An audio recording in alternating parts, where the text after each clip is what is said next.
পাচ্ছেন না কামা, ফলে পুলিশের ভয়ে পালিয়ে বেড়াচ্ছেন শ্রমিকরা। সৌদি আরব থেকে ফিরে এসে শাহিন আলমের ক্যামেরায় আরও জানাচ্ছেন রাসেল আহমেদ।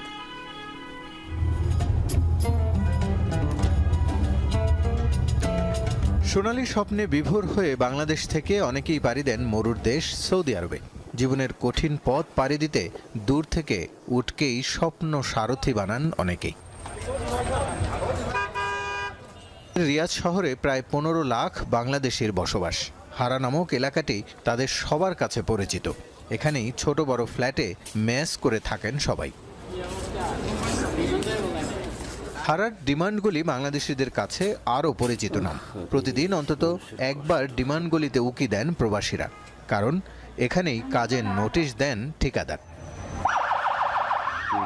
মাঝে মাঝে টহল পুলিশের সাইরেন শুনলেই সটকে পড়েন সবাই। রিক্স আছে, কাজের অবস্থায় দলে তো রিক্স আছে।